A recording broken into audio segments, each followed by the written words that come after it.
नमस्कार दोस्तों, स्वागत है आपका आपके अपने YouTube चैनल पर। जय माता दी।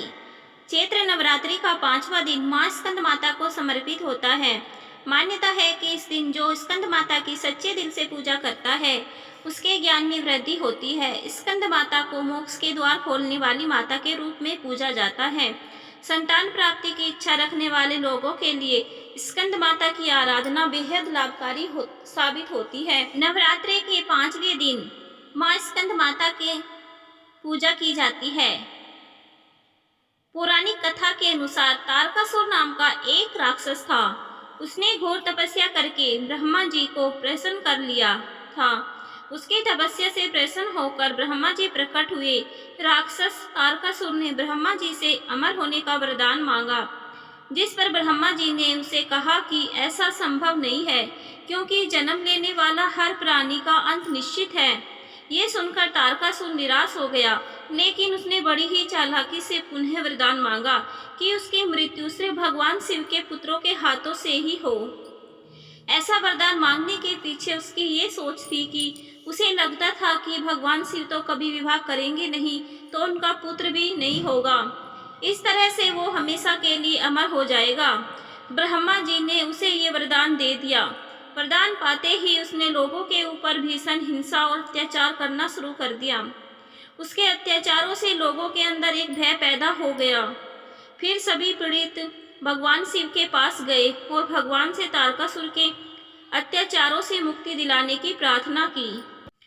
तब भगवान शिव ने माता पार्वती से विवाह किया और उनका एक पुत्र हुआ, जिसका नाम स्कंद अर्थात कार्तिकेय था। फिर माता पार्वती ने अपने पुत्र को तारकासुर से युद्ध लड़ने के लिए प्रशिक्षित करने हेतु स्कंद माता का रूप धारण किया, जिसके बाद स्कंद यानी कार्तिकेय ने राक्षस तारकासुर का वध किया।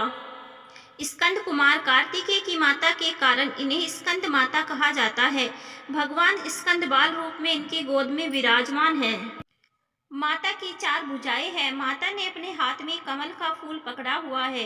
इनकी एक भुजा ऊपर की तरफ उठी हुई है। एक हाथ से अपने पुत्र स्कंद को पकड़ा हुआ है। सिंह इनका वाहन है। यह देवी विद्वानों और सेवकों को पैदा करने वाली शक्ति है, यानी चेतना का निर्माण करने वाली। कहते हैं कालिदास द्वारा रचित रघुवंशम महाकाव्य और मेघदूत रचनाएं स्कंद माता की कृपा से ही संभव हो पाई थी। जिन लोगों को संतान प्राप्ति में बाधा आ रही हो, उन्हें माँ के इस स्वरूप की पूजा करनी चाहिए। आदि शक्ति का यह स्वरूप संतान प्राप्ति की कामना पूर्ण करने वाला माना गया है। स्कंद माता की पूजा में कुमार कार्तिक का होना भी जरूरी होता है। स्कंद माता को भोग स्वरूप केला अर्पित करना चाहिए। माँ को पीली वस्तु अति प्रिय होती है, इसलिए केसर डालकर खीर बनाएं और उसका भी भोग लगा सकते हैं। जो भक्त देवी स्कंद माता का भक्ति भाव से पूजन करते हैं, उसे देवी की कृपा प्राप्त होती है। देवी की कृपा से भक्त की मुराद पूरी होती है और घर में सुख शांति एवं समृद्धि रहती है। स्कंद माता की पूजा में धनुष बाण अर्पित करने का विशेष महत्व है।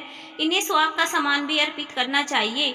नवरात्र के 5वें दिन लाल वस्त्र में सुहाग की सभी सामग्री, लाल फूल और अक्षत के समेत माँ को अर्पित करने से महिलाओं का सौभाग्य और संतान की प्राप्ति होती है। माँ की कृपा से बुद्धि का विकास होता है और ज्ञान का आशीर्वाद प्राप्त होता है। माँ की कृपा से पारिवारिक शांति की प्राप्ति होती है। माँ की आराधना से शुद्धता का प्राप्ति होती है। नवरात्रि के 5वें दिन सबसे पहले स्नान करें और स्वच्छ वस्त्र धारण करें। पूजा स्थान पर चौकी पर स्कंद माता की तस्वीर या प्रतिमा स्थापित करें। प्रतिमा का गंगा जल से शुद्धिकरण करें। अब एक कलश में पानी लेकर उसमें कुछ सिक्के डालें और उसे चौकी पर रखें। स्कंद माता को रोली कुमकुम लगाए और नैवेद्य अर्पित करें। अब माँ की आरती उतारें। आरती के बाद घर के सभी लोगों को प्रसाद बांटें। इस दिन आप हल्के कलर के कपड़े पहने और माँ को केले का भोग लगाएं। मान्यता है कि ऐसा करने से माँ निरोगी रहने का आशीर्वाद देती है। नवरात्रि के 5वें दिन की पूजा में श्वेत रंग का प्रयोग करें। इस दिन पूजा करने से बुध ग्रह से संबंधित दोष दूर होते हैं। इस दिन माता को केले का भोग लगाना चाहिए। स्कंद माता की पूजा का श्रेष्ठ समय दिन का दूसरा पहर माना जाता है। इनकी पूजा में चंपा के फूलों का इस्तेमाल करना चाहिए। इन्हें हरे रंग की चूड़ियाँ चढ़ानी चाहिए। इनकी उपासना से बुद्धि प्राप्ति होती है। तो दोस्तों, आज की वीडियो में इतना ही। कमेंट बॉक्स में जय माता दी जरूर लिखिए। जय माता दी दोस्तों।